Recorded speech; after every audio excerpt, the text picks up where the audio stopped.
Vamos a iniciar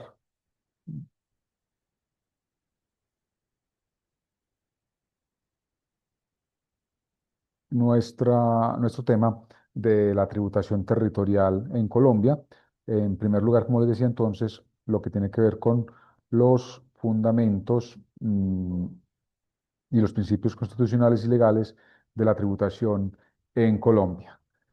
Mm, digamos que este marco de la tributación territorial, pues aborda desde los principios y las normas constitucionales y legales que ofrecen eh, todo el fundamento y todo el andamiaje para que los fiscos, tanto departamentales, distritales y municipales, pues puedan eh, estructurar y diseñar su política fiscal y tributaria en cada una de sus jurisdicciones, considerando pues obviamente digamos, la autonomía y la potestad que le ofrece la Constitución y la ley.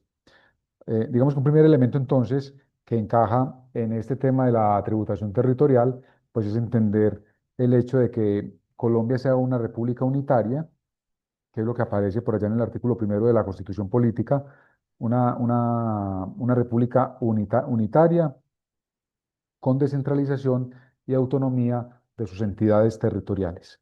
Ese principio que aparece en el artículo primero empieza a ser muy importante para los departamentos, los distritos y los municipios, porque es el que le da el piso jurídico para que los municipios, los departamentos y los distritos puedan estructurar sus impuestos, ¿cierto? Y todo su estructura y su estatuto tributario a nivel departamental y municipal. Es decir, ese artículo primero le otorga la autonomía a las entidades territoriales para que puedan ejecutar un diseño de su estructura tributaria, de su estatuto tributario. Y digamos que las ayuda o las orienta a que sean muy eficientes en su fortalecimiento fiscal y cada vez más pues empiecen a fortalecer el recaudo tributario para hacerse menos dependientes de las transferencias del gobierno central. Entonces, es un principio, el primer principio que aparece es el de autonomía de las entidades territoriales que aparece en la Constitución Política de Colombia. ¿Cierto? Por aquí siguiendo a unos autores, Ospina y Salama, miren que las entidades territoriales, cuando uno habla de las entidades territoriales son los departamentos, los distritos y los municipios, gozan de un ámbito de libertad e independencia para la gestión de sus propios intereses, ¿cierto? Obviamente dentro de la Constitución y la ley, dentro de los límites de la Constitución y la ley. Vamos a ver que eso pues es muy importante irlo considerando. Ahora, ¿cómo se materializa la autonomía de las entidades territoriales? Una autonomía en los planos jurídico, administrativo, político y financiero. ¿Listo? Desde esas cuatro dimensiones, digamos que se estructura cada una de esas autonomías, ¿cierto? Una autonomía jurídica y administrativa, digamos, un poco para conformar y estructurar su estatuto de rentas, política y financiera, también, digamos, para poder diseñar el tema del recaudo, fortalecer el recaudo y asimismo la asignación del gasto público. En lo que tiene que ver específicamente con la descentralización fiscal, que es un poco la que más nos interesa, pues entonces eso se ejecuta a partir de las políticas públicas, ¿cierto? Y del recaudo tributario que empiezan a fortalecer las entidades territoriales, ¿cierto? Y eso empieza digamos, a conformarlo, pues a partir de las necesidades ciudadanas, de los planes de gobierno que planteen y se les apruebe a cada uno de los mandatarios en cada uno de sus periodos de gobierno. Y desde esa perspectiva, pues toda una proyección del recaudo que necesiten, considerando que los impuestos son la principal fuente de recursos, como sabemos, en el Estado Social de Derecho, y cuya finalidad particularmente pues, es la asignación del gasto público, ¿cierto? Y específicamente el de inversión, que es el que más interesa y más impacta a la ciudadanía pues, en general. Entonces, esa descentralización fiscal debemos entenderla desde dos puntos de vista en la estructuración de la política fiscal de los entes territoriales. La política, pues el lado del ingreso, ¿cierto? Lo fiscal lo conforma el lado del ingreso, es decir, el ingreso tributario específicamente, y el lado del gasto público que como sabemos se orienta fundamentalmente a tres cuestiones fundamentales: funcionamiento, inversión y servicio de la deuda. Entonces ahí está pues digamos el marco conceptual que permite que la descentralización fiscal pues se oriente a cada una en esas líneas con miras al fortalecimiento del recaudo y por supuesto a una asignación más equitativa, justa y atendiendo pues a gran parte de la población para resolver sus situaciones y problemáticas particulares. Bueno, como sabemos, el sistema tributario colombiano pues es amplio y ya sabemos que hay unos niveles en ese sistema tributario. Está el sistema de los impuestos nacionales, que digamos que mm, quizás sea el más relevante, ¿cierto? Y el que más objeto de estudio en estas carreras, que es a lo que hemos dedicado gran parte del estudio conociendo todo el tema de la tributación directa, de los impuestos indirectos, de los mecanismos que existen para cobrar eso o recaudar esos impuestos, tales como el mecanismo de la retención en la fuente. Y a nivel territorial, pues establecemos dos subniveles, ¿cierto? Que son los que conocemos como los gobiernos subnacionales o las estructuras subnacionales de la tributación, los departamentales y otro nivel que son los distritales y los municipales.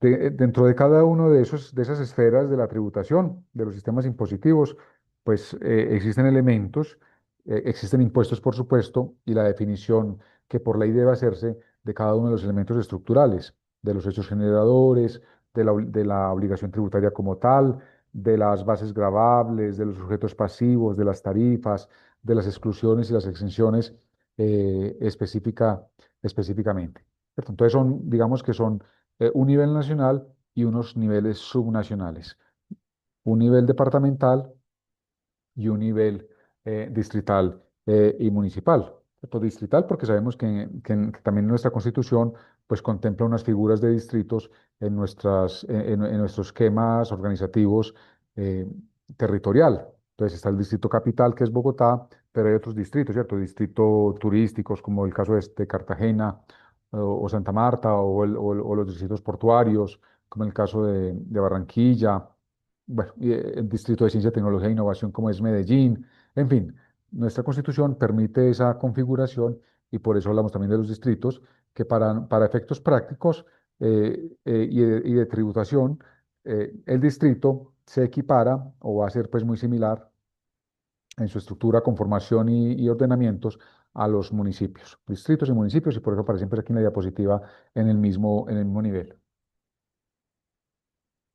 Cabe resaltar que si bien es cierto, entonces encontramos los dos niveles, ¿cierto? Lo nacional y lo territorial, cada uno con independencia y autonomía, como hemos venido diciendo, digamos que hay un elemento central que es el que conecta o permite unir la tributación nacional con los sistemas tributarios departamentales y municipales, y es el ordenamiento asociado al procedimiento tributario. Ya vamos a ver más adelantico que el procedimiento tributario, por disposición de la Ley 788, se comparte en gran medida entre el sistema impositivo nacional y los sistemas impositivos de los departamentos y de los municipios. Bueno, mm, continuando pues con el principio de la autonomía territorial, de la cual gozan los entes territoriales, valga la redundancia, pues el artículo 287 es el que establece precisamente esa, esa situación, ¿cierto? El artículo 287, digamos que es el que establece o define las funciones de los alcaldes, de los departamentos y de los municipios. Y entre otras, ¿cierto? Entre otros pilares, entre otras funciones que se le asignan a estos entes, pues detengan ustedes en la columna amarilla, en el numeral 3, que consiste en administrar los recursos y establecer los tributos necesarios para el cumplimiento de sus respectivas funciones. Entonces, en ese artículo de la Constitución es, digamos, donde se hace eh, hincapié y donde se hace la fundamentación legal para que los municipios, los distritos y los departamentos puedan establecer, oígase bien, establecer los tributos que necesiten para cumplir sus funciones. Sin embargo, sin embargo, esa potestad que se le otorga en la Constitución política, en el marco del principio de autonomía territorial y descentralización, no es absoluta, no es absoluta. Es derivada y es limitada, ¿cierto? Limitada a los principios de la Constitución y de la ley. ¿Qué quiere decir eso? Que ni las asambleas departamentales, ni los consejos distritales y municipales pueden crear impuestos de manera arbitraria o discrecional, sino que tienen que hacerlo dentro de una potestad reglamentaria, que es lo que conocemos como la autonomía derivada o la facultad derivada que tienen las asambleas departamentales y los consejos municipales. Porque también vamos a ver enseguida, y ustedes también conocen esto ya, eh, digamos, con mucha certeza, y es que a la luz del artículo 338 de la Constitución, el único, la única instancia que puede crear impuestos en Colombia o modificar sus elementos sustanciales es el Congreso de la República. El Congreso de la República. Dirá el artículo 338, repito, ahorita lo vemos un poco más con detalle, en tiempos de paz solo el Congreso de la República puede crear, modificar o eliminar impuestos. Entonces, lo que se haga por debajo del Congreso de la República es desde un principio o desde este principio mejor de la autonomía derivada y de la potestad derivada que tienen los departamentos. Entonces, ¿cuál es el papel de las asambleas y de los consejos municipales?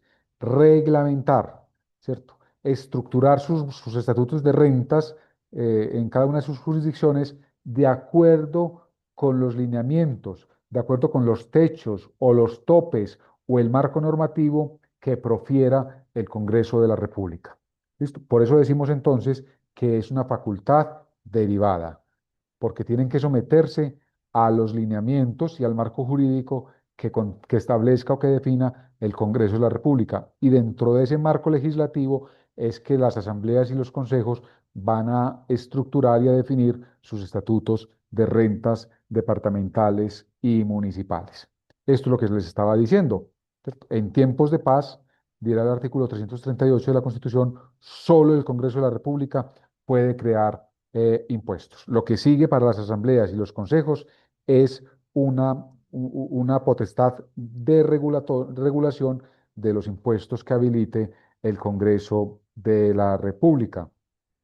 Entonces, eh, esto es muy importante tenerlo en cuenta, ¿cierto? Insisto, porque la potestad que tienen las asambleas para definir mediante ordenanzas los estatutos de los departamentos y la potestad que tienen los consejos en los municipios y en los distritos para reglamentar mediante acuerdos municipales el tema tributario no es absoluto, sino que tiene que someterse a las disposiciones y al marco jurídico que defina la ley. Y la ley, repito, es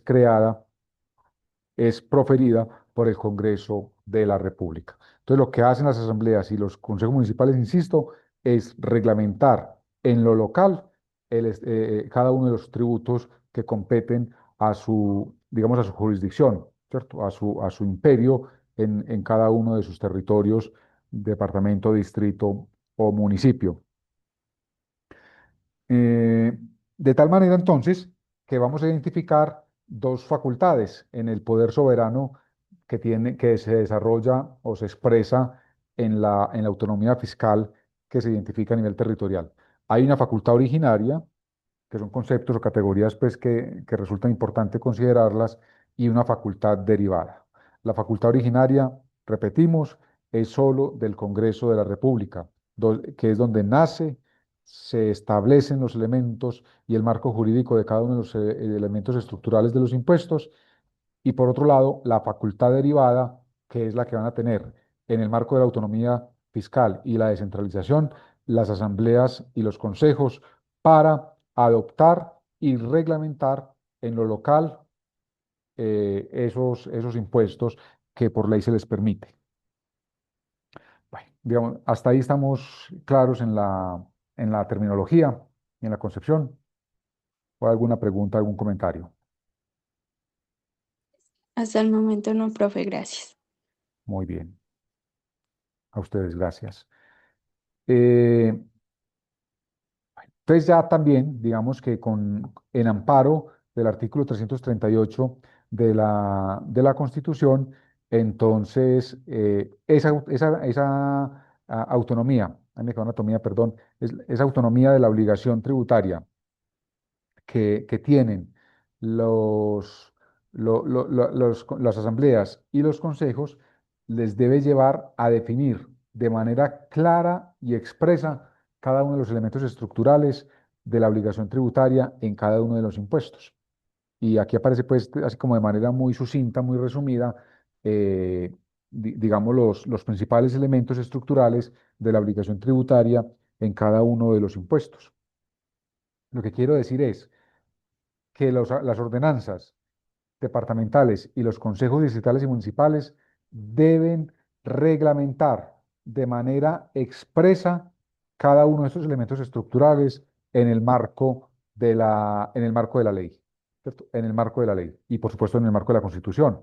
Entonces, tienen que definir los sujetos, quiénes son los sujetos activos y pasivos de cada uno de los impuestos, cuáles son los hechos generadores de cada uno de los impuestos, que es el aspecto material, cuáles son las bases gravables de cada uno de los impuestos sobre los cuales tienen potestad y cuáles son las tarifas de cada uno de esos impuestos. Eso debe quedar de manera expresa y clara, precisa, en cada uno de los estatutos tributarios departamentales y municipales. Porque si no, entonces se hace nulo, ¿cierto? Se hace nulo el acto administrativo, la ordenanza y el acuerdo, porque no tienen definido de manera clara cada uno de esos elementos en su estatuto de rentas departamentales y o municipales, pues según corresponda. Entonces, por eso cuando ustedes estudian, toman y leen una ordenanza, por ejemplo, la ordenanza donde se establece el estatuto de rentas del departamento de Antioquia o los acuerdos municipales de cada uno de nuestros municipios, son textos bastante robustos, bastante amplios y extensos, porque desarrollan para cada uno de los impuestos, dígase para el impuesto de vehículos, dígase para el impuesto de industria y comercio, para el impuesto predial, para el impuesto al consumo de licores y de cigarrillos, etcétera, etcétera, para cada uno de los impuestos debe definirse de manera concreta cada uno de los elementos estructurales, lo subjetivo, los sujetos, el aspecto material, el hecho generador o los hechos generadores, las bases gravables y y las tarifas como elemento cuantitativo de la obligación tributaria. Si no está eso definido, como repito, se cae, ¿cierto? Se puede caer el, el, el estatuto como tal, ¿cierto? Puede ser demandado por nulidad al no contemplar cada uno y no definir cada uno de esos elementos estructurales y cada uno de los impuestos. Aquí aparecen algunas de las normas más, digamos, más resonadas, más fundamentales en cada uno de los impuestos a nivel departamental y municipal. Por cierto, digamos que los que resultan de mayor relevancia para el estudio de la tributación territorial son la Ley 14 del 83 y el Decreto 1333 del 86. Digamos que son las normas que mayor relevancia tienen para efectos de la aplicación de las normas tributarias en lo territorial. Hay otro término que debemos aprender con este tema y digamos que las leyes, este tipo de leyes, por ejemplo, que son ejemplos las que aparecen aquí, son muchas más, por supuesto, pero las más relevantes son estas. Estas son las que conocemos como las normas de autorización legal de los impuestos territoriales. Normas de autorización legal. Lo que les decía ahorita, los impuestos, los impuestos territoriales no se pueden aparecer de la nada, ¿cierto? No son discrecionales por parte de las asambleas y de los departamentos y de los consejos deben encuadrarse en estas normas. Y estas normas las llamamos normas de autorización legal. ¿Listo? Normas de autorización legal. Mm, Y de hecho, los estatutos tributarios deben hacer referencia a estas normas. Permítanme, voy a dejar de compartir un momentico para mostrar lo que estoy diciendo con un ejemplo concreto, ¿sí? De cómo los estatutos de rentas territoriales deben enunciar cuál es la norma de autorización legal a partir de la cual estructuran y definen cada uno de los elementos estructurales. Permítame que estoy abriendo aquí un estatuto tributario de un municipio de la región que tuve la fortuna de acompañar en su conformación y en su estructuración. Eh, Voy a compartir aquí nuevamente para explicar eso que acabo de decir. Aquí aparece, por ejemplo, este es el Estatuto de Rentas de, del Retiro, el Estatuto Tributario del Retiro. Y mire que aquí aparece, por ejemplo, uno de los impuestos, en el capítulo 4 el impuesto de publicidad exterior visual. Y mire que el estatuto, para este impuesto en particular, empieza definiendo e identificando cuál es la norma de autorización legal. Es decir, cuál es la ley que autorizó adoptar en las jurisdicciones municipales el impuesto de publicidad exterior visual. Entonces dice, el impuesto de publicidad exterior visual se encuentra autorizado por la Ley 140 de 1994. Es en el marco de la Ley 140 del 94 que el municipio del Retiro y todos los demás municipios del país, los 1.125 municipios del país, deben hacer su adopción y estructuración. ¿Cierto? Es desde la ley, desde esa ley que empiezan a definirse lo que les decía, los sujetos pasivos de la obligación, los hechos generadores del impuesto de publicidad exterior visual, las bases gravables, las tarifas, los responsables, las exclusiones si hay, etcétera, etcétera.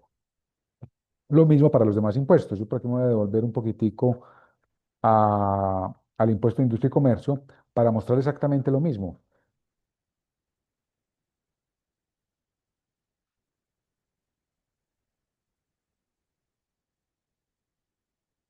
Permítanme, yo me regreso aquí otro tantico.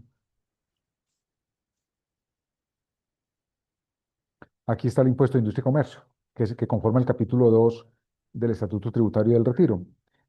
Y exactamente lo mismo. Mire que cuando la norma empieza a describir o a desarrollar mejor los elementos del impuesto de industria y comercio, lo primero que hace es identificar y describir cuál es la norma que autoriza o cuáles son las normas que autorizan adoptar y reglamentar en la jurisdicción municipal el impuesto de industria y comercio.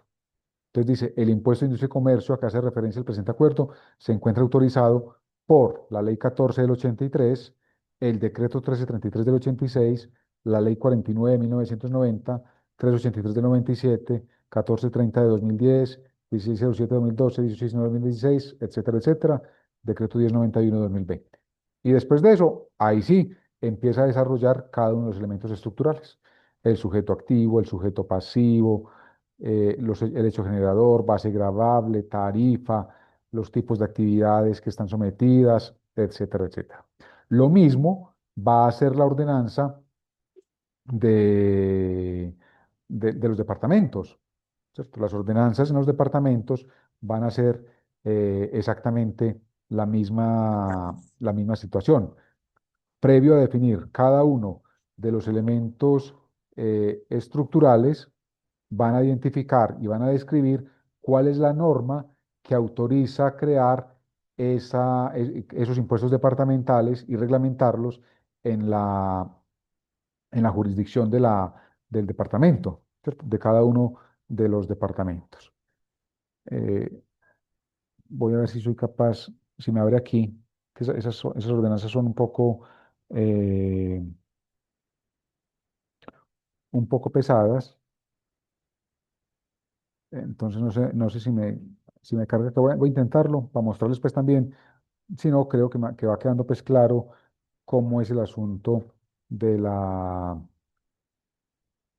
de la reglamentación pues, que se hace eh, y de la autorización legal, ¿cierto? Ahí es donde identificamos, repito, de manera precisa cómo es que funciona, cómo es que se aplica mejor el principio de la facultad originaria y el principio de la autonomía derivada, ¿cierto? La facultad originaria, la facultad derivada.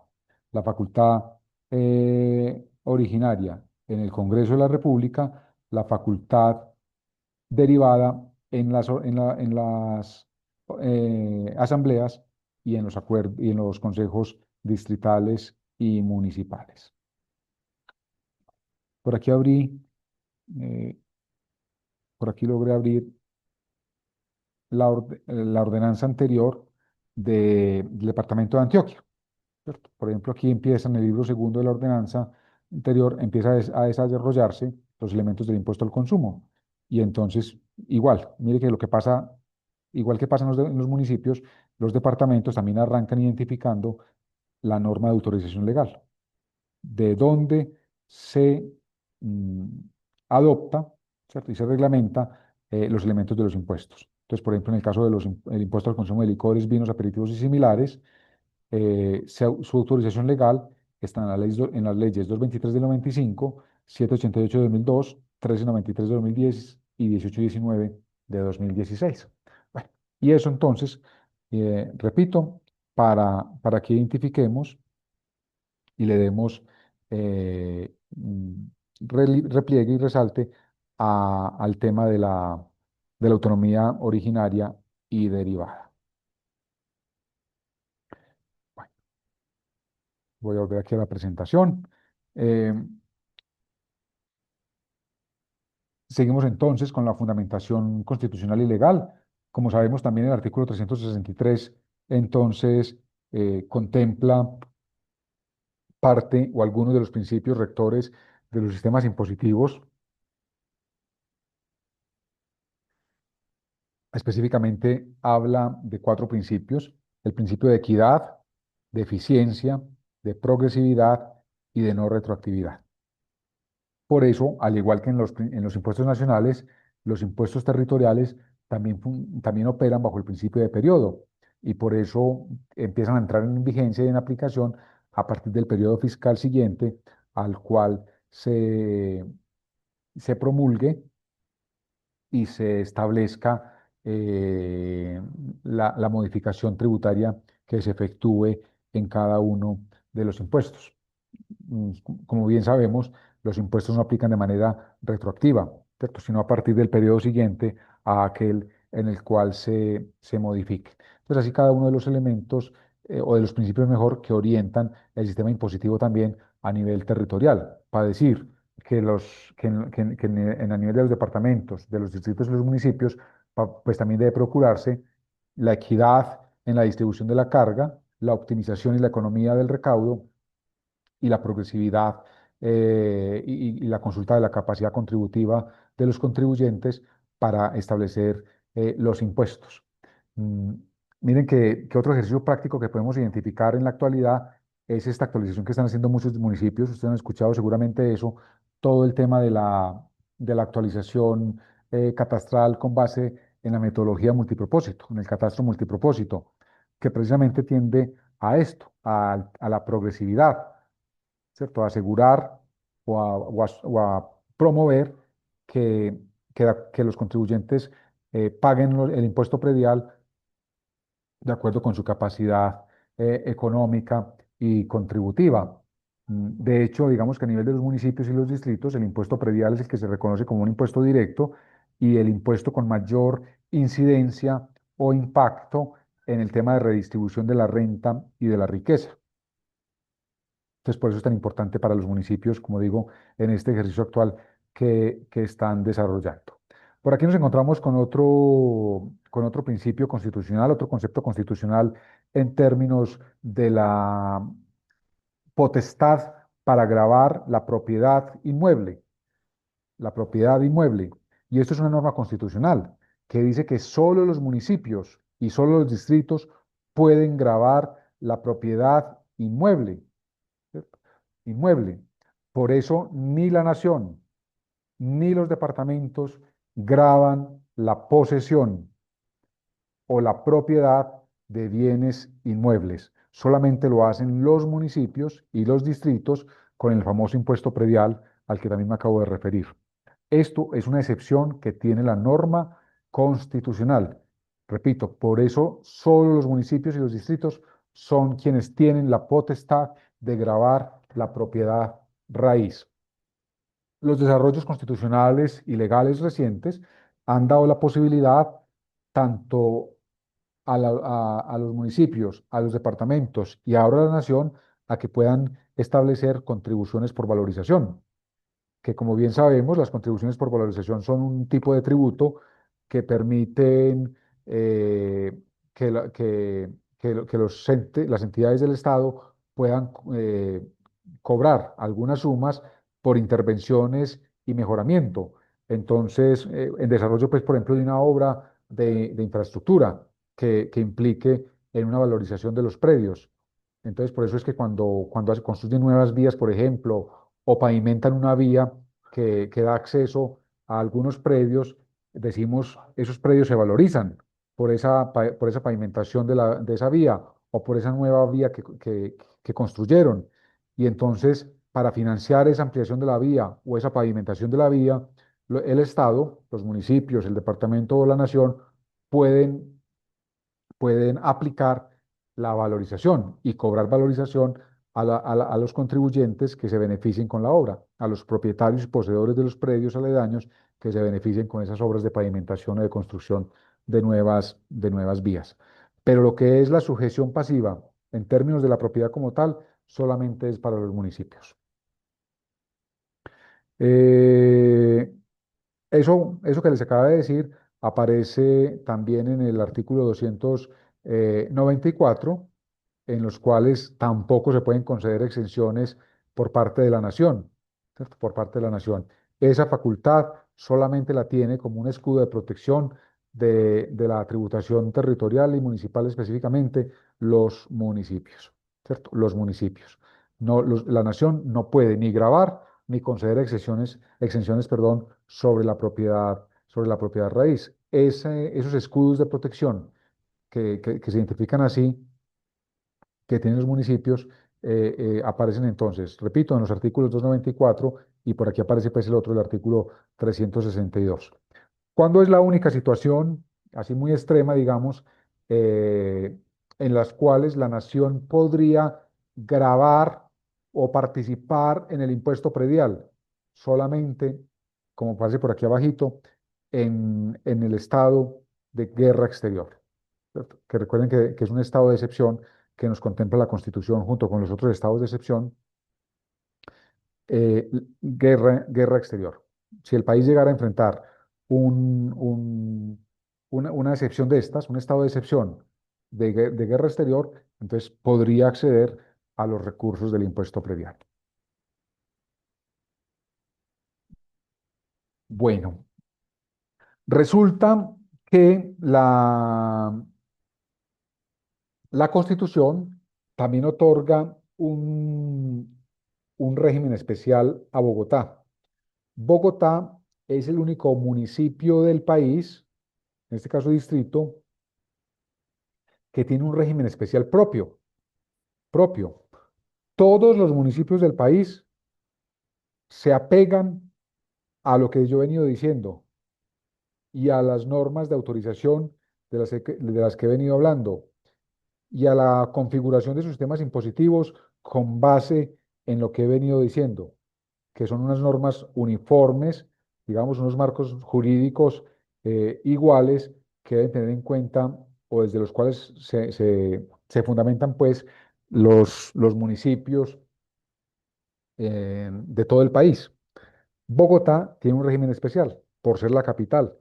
Entonces, Bogotá opera bajo un régimen político, tributario, fiscal y administrativo diferente a todos los municipios.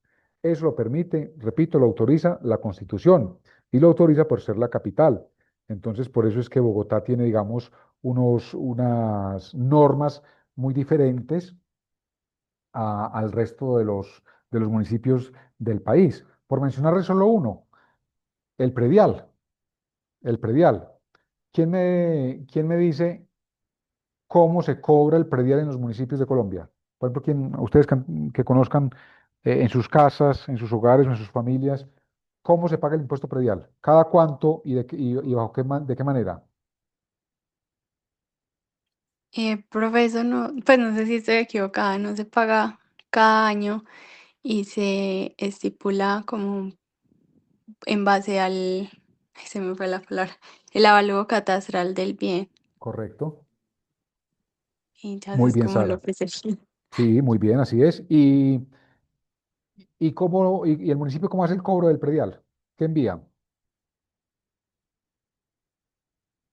Envía como una factura, pues no sé, como Sí, una sí, es factura. una factura. Correcto, correcto, así es, una factura, muy bien.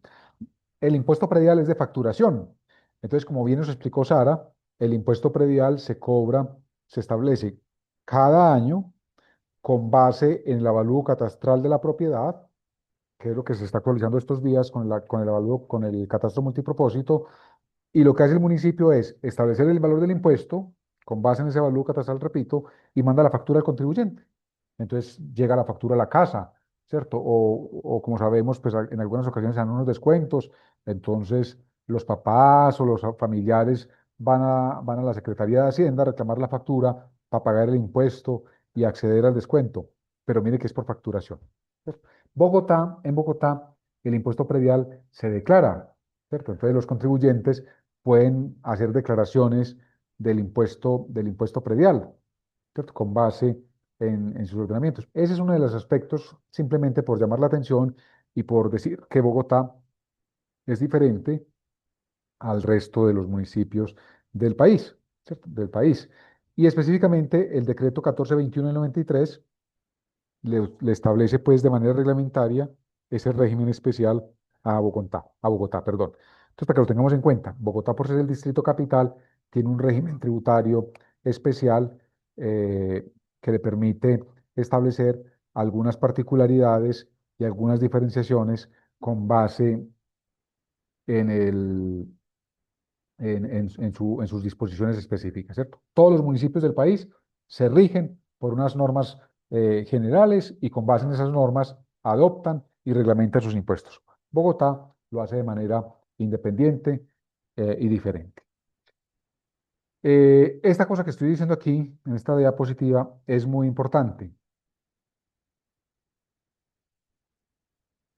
Es muy importante porque el artículo 59 de la Ley 788 del 2002 le permite a los distritos, a los municipios y a los departamentos adoptar de manera plena, ¿cierto? E integrar en sus estatutos tributarios también de manera plena el procedimiento tributario que está contemplado en el Estatuto Tributario Nacional. ¿Listo? En el Estatuto Tributario Nacional. Entonces, eso digamos que es como por un procedimiento pues, de simplificación. eh, digamos que es muy robusto, ¿cierto? Sabemos que el Estatuto Tributario es muy robusto en su ordenamiento. Entonces, lo que hizo la norma, o lo que autoriza la norma es, vea, señores departamentos, señores municipios, tomen los elementos y los fundamentos del procedimiento tributario nacional y adóptelo para cada uno de sus estatutos de rentas, ¿cierto? Y aplíquelo en cada una de sus jurisdicciones, en un marco de integración de la normativa procedimental. Aquí hay que hacer una advertencia, y es que en el Estatuto Tributario Nacional se contempla el libro quinto, que es de procedimiento tributario, donde están pues todas esas normas procesales, normas de modo, tiempo y lugar que regulan la obligación tributaria y la relación que tiene el Estado con los contribuyentes. Esas son normas procedimentales, normas de modo, tiempo y lugar que reglamentan cómo debe actuar tanto el sujeto activo como el sujeto pasivo. Dentro de esas normas procesales, en el Estatuto Tributario están contempladas las sanciones, el régimen de sanciones tributarias, ¿listo? Todo el conjunto de sanciones tributarias que deben aplicarse cuando los contribuyentes infringimos las normas tributarias, valga la redundancia. ¿Qué es que cometemos infracciones? Hombre, que presentamos unas declaraciones, declaramos por fuera de los plazos, que declaramos con errores o inexactitudes, que no reportamos X información, que no suministramos otra información, que no estamos llevando contabilidad en debida forma, que tenemos errores aritméticos en nuestras declaraciones tributarias. Bueno, todas esas infracciones que puedan imaginarse ustedes por incumplir obligaciones y deberes formales. ¿A dónde voy? Voy al punto de que ya ha quedado claro en la doctrina y en la jurisprudencia de que las sanciones no hacen parte de normas procesales. Las sanciones no son normas procesales. Las sanciones son normas sustantivas, ha reiterado en diversas ocasiones el Consejo de Estado. Así, en el Estatuto Tributario Nacional, el régimen de sanciones esté dentro de las normas de procedimiento tributario, la naturaleza de las sanciones, de las normas sancionatorias, no son procedimentales, sino sustantivas. Son normas sustantivas o normas sustanciales. Por lo tanto, los municipios y los departamentos deben establecer de manera clara, reglamentaria, las sanciones tributarias como norma sustantiva. No puede quedar en el marco del procedimiento tributario nacional. Deben estar reglamentadas de manera clara, expedita, concreta en cada uno de los ordenamientos tributarios municipales, distritales y departamentales. Por eso es que cuando ustedes abren un estatuto tributario municipal o departamental, esos acuerdos, esos municipios, perdón, esas ordenanzas, esos acuerdos definen de manera clara un capítulo de sanciones tributarias. Debe quedar, porque si no lo contemplan de manera independiente al procedimiento, esas sanciones que se apliquen no producen efectos jurídicos, digamos, ¿cierto? No son legales, pues, si se quiere decir, no producen efectos jurídicos. Tiene que quedar en el ordenamiento el tema de sanciones. Voy a mostrar aquí si llego el tema de las sanciones, para que miren cómo los municipios tienen que reglamentar de manera autónoma el régimen sancionatorio independiente del procedimiento tributario. Esto, por ejemplo, es lo que aparece en el Estatuto Tributario reciente del municipio del Retiro, el Acuerdo 023 de 2018. Una parte, en este caso el libro tercero, dedicado solamente al tema de sanciones tributarias, régimen sancionatorio. Entonces aquí va a definir todo el tema de sanciones, cuándo prescribe, cuánto es la sanción mínima en caso de que aplique, cuáles son los principios de lesividad y progresividad aplicables en el régimen sancionatorio, cuándo se puede corregir las sanciones, cuáles tipos de sanciones se establecen de acuerdo con la conducta sancionable. Entonces, por no declarar, con cada uno de los elementos para tasar esa sanción por no declarar, por extemporaneidad, ¿cierto? Y cuáles son los lineamientos para tasar la sanción por extemporaneidad previo al emplazamiento o posterior al emplazamiento. ¿Cuánto es la sanción por corrección? ¿Cuánto es la sanción por corrección aritmética? ¿Y a cuál equivale? La sanción por inexactitud. Bueno, en fin, cada una de las sanciones tiene que estar de manera expresa, consagrada en los estatutos de rentas departamentales y municipales.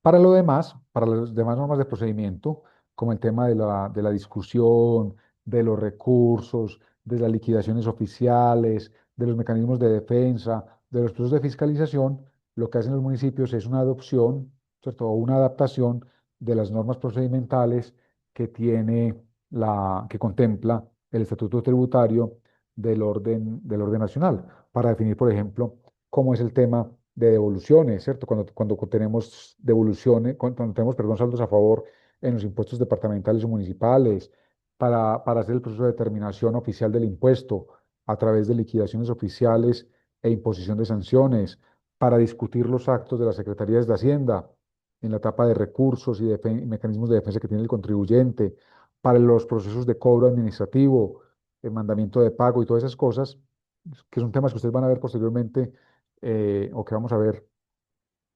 en la otra materia, eh, que pueden adaptarse, ¿cierto? Pueden adaptarse de los lineamientos que contempla el Estatuto Tributario Nacional. Entonces, digamos que para ir cerrando esta primera parte, entonces, el reto del esfuerzo fiscal que deben hacer los municipios en el marco de todos estos principios constitucionales y legales que se les ofrece es precisamente que logren un fortalecimiento de los fiscos, el famoso esfuerzo fiscal. No sé si ustedes han escuchado esa expresión, el esfuerzo fiscal. Hoy a los municipios se les mide por la capacidad que tienen para autogestionarse y cobrar impuestos, ¿cierto? Cobrar los impuestos propios. Y entonces por eso ustedes escuchan las afirmaciones como que X municipio está potenciando el recaudo, aumentando el recaudo, y ya no es de categoría 6 sino de categoría 5 de categoría 2. ¿Qué tal municipio pasó a categoría 3? Por el esfuerzo fiscal, ¿cierto? Por los esfuerzos que hace para incrementar el recaudo tributario en el municipio y de esa manera depender menos de las transferencias del gobierno central. Eso es lo que se procura en el marco de esos principios de autonomía y descentralización, que los municipios y los departamentos cada vez sean más sólidos en el recaudo, dependan menos de las transferencias para que puedan cumplir, o sea, para que puedan generar los ingresos suficientes, ¿cierto? El flujo suficiente de recursos en su jurisdicción para poder operar y para poder cumplir con los cometidos que corresponden, ¿cierto? Todo el tema de la destinación del gasto público, sobre todo en temas de inversión, infraestructura, vías, educación, salud, saneamiento, medio ambiente, cultura, recreación y deporte, etcétera, etcétera, a nivel municipal o a nivel departamental, que es precisamente lo que se pretende con el recaudo tributario. Aquí simplemente algunas normas, voy a pasar pues porque ya he mencionado pues algunas de ellas. Estas son las normas, digamos, más relevantes que se identifican para cada uno de los impuestos departamentales y municipales. Eh, por último, otros principios pues, que aparecen en la Constitución, el tema de la supremacía constitucional, que lo aplicamos para todas las normas tributarias y para todas las normas de hecho en el derecho, todo el derecho, y es que en el artículo cuarto se contempla que la Constitución es norma de normas. Por lo tanto, tiene la supremacía sobre todos los demás ordenamientos y sobre todas las demás normas. En el caso de que haya conflicto entre las normas, se aplica la Constitución. Prevalece la Constitución por la supremacía que contempla el artículo cuarto. La reserva de ley, el artículo 338, repito, aquí está el famoso principio en inglés, no taxation without representation, no hay impuestos sin representación, se necesita la ley sí o sí para que existan impuestos. Y por eso la facultad originaria o la potestad originaria siempre estará en el Congreso de la República. Y los artículos 287, 294, 362, que permite, que faculta pues a los municipios y a los departamentos para el recaudo de sus propios, de los tributos que corresponden a su potestad, ¿cierto? A su nivel, a cada uno de su nivel. En estas últimas dos diapositivas, entonces, lo que pretendo es mostrar, digamos, un esquema del ecosistema de tributos, en primer lugar, departamentales. Estos son, digamos, mm, casi todos los impuestos que cobran los departamentos. Como pueden ver allí, el impuesto de vehículos, que como sabemos, pues grava la posesión de vehículos, que hay que pagar. Estos días se ha estado pagando, como sabemos también, y las campañas, pues, que es el departamento para recaudar el impuesto de vehículos, el impuesto de registro, que es un impuesto, digamos, muy documental. El impuesto de registro es el que se cobra, por ejemplo, por parte de las oficinas de registro de instrumentos públicos cuando uno compra una propiedad, No sé si han escuchado que cuando se compran propiedades, además de los gastos notariales, hay que pagar otros impuestos en rentas departamentales. Esos impuestos que se pagan en rentas es precisamente el impuesto de registro, ¿cierto? El registro de las escrituras por el cambio de propietario en un inmueble. O no sé si los que trabajan, por ejemplo, como auxiliares se han percatado del impuesto de registro que cobra la Cámara de Comercio cuando escriben nombramientos. Estos días que hemos estado, pues, por ejemplo, con temas de asambleas ordinarias, eh, se lleva el acta y el nombramiento del miembro de junta o del gerente o de revisor fiscal, qué sé yo, a Cámara de Comercio. Y Cámara de Comercio cobra un valor por esa inscripción de ese nombramiento. Y por la inscripción de ese nombramiento cobra un impuesto que se llama impuesto de registro, que lo cobra la lo recauda la Cámara de Comercio y corresponde al departamento. Eso pues para ir teniendo pues así como en el radar estos impuestos. Una sobretasa a la gasolina, que es de los departamentos también, pues no hay que explicarlo, ¿cierto? Se sobreentiende que es la sobretasa a la gasolina, en el consumo de la gasolina. El cuarto, el impuesto de degüello de ganado mayor, degüello sacrificio. Entonces, por ejemplo, la central de ganadera o la feria de ganado, pues que llamamos, le declara, ¿cierto? Declara al departamento y los frigoríficos, pues todos, los que degüellan ganado mayor, sacrifican ganado mayor, pues hacen una declaración de la cantidad de animales sacrificados y con base en eso paga un impuesto al departamento. En quinto lugar, el impuesto al consumo de licores, le- pues tampoco hay que explicarlo, yo creo. Lo que sí es importante diferenciar aquí con este punto, con este numeral 5, impuestos 5, 6 y 7, en términos del impuesto al consumo de licores, cervezas y de cigarrillos y tabaco elaborado, es que eso es el impuesto departamental. No lo podemos confundir con el impuesto nacional al consumo que veíamos en clases anteriores. El impuesto nacional al consumo o sea, la facultad es de la DIAN, ¿cierto? Quien tiene la potestad de gestión y de recaudo y control es la DIAN. Estos departamentales son los que llamamos impuestos sobre consumos específicos o ASISAS, que graban el consumo de licores, cervezas y cigarrillos y corresponde a los departamentos. De hecho, el pilar recaudatorio de los departamentos está en esos impuestos específicamente, ¿cierto? El impuesto al consumo de los departamentos, igual pues que el impuesto de vehículos, pero digamos que el pilar recaudatorio está en los impuestos al consumo. En octavo lugar, los monopolios departamentales. Mm, ¿Qué es un monopolio?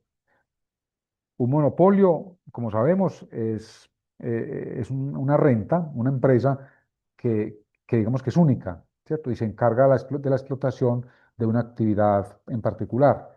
Por ejemplo, pongamos el caso concreto del departamento de Antioquia, tenemos el monopolio de la fábrica de licores de Antioquia.